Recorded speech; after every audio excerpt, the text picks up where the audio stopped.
শীতের সিজনে বিয়ে বাড়ির শেষ নেই, একের পর এক বিয়ে বাড়ি চলছে। ঢুকতেই গেটের ডেকোরেশনটা দেখে বেশ ভালো লাগলো। আর লজের সামনে এসে খুব সুন্দর একটা গণেশ ঠাকুরকে বসে থাকতে দেখলাম। এত সুন্দর কালারফুল ডেকোরেশন দেখে ছবি না তুলে থাকতেই পারলাম না। চলো তাহলে লজের ভেতরে এবারে যাওয়া যাক। লজের ভেতরে ঢুকতেই আমরা বউকে দেখতে পেলাম। ওই যে লাল শাড়ি পরে বসে রয়েছে ওটাই ছিল বউ। এবারে আমার বান্ধবীর সাথেও দেখা হয়ে গেল। এটা হলো আমার ছোট্টবেলার বান্ধবী।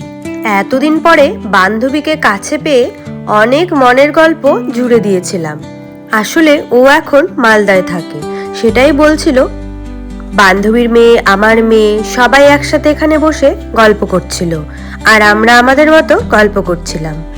এটাই আমার বান্ধবীর মেয়ে, কি মিষ্টি তাই না বলুন?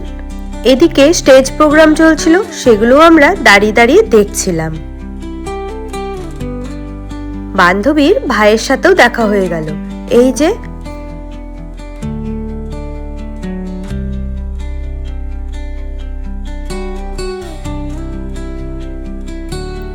যে আমার বান্ধবীর মা। এবারে খাওয়া দাওয়া করতে আমরা চলে এসেছি। খাওয়া দাওয়ার মেনু কার্ডটি দেখিয়ে দিলাম। আমরা আগে এসে স্টলের খাবারগুলো খেয়েছিলাম, সেখানেও ভীষণ ভালো ভালো আইটেম ছিল। ফার্স্টেই দিয়েছিল ভেটকি মাছের ফিশ ফ্রাই, নান আর বাটার পনির। তারপরে ছিল প্লেন রাইস, ডাল, আর ছিল ইলিশ পাতুরি। তারপরে ছিল পোলাও আর খাসির মাংস। শেষ পাতে যা থাকে চাটনি, মিষ্টি, দই। খাওয়া দাওয়া করে বেরিয়ে আমরা আবারও একটু প্রোগ্রাম দেখছিলাম।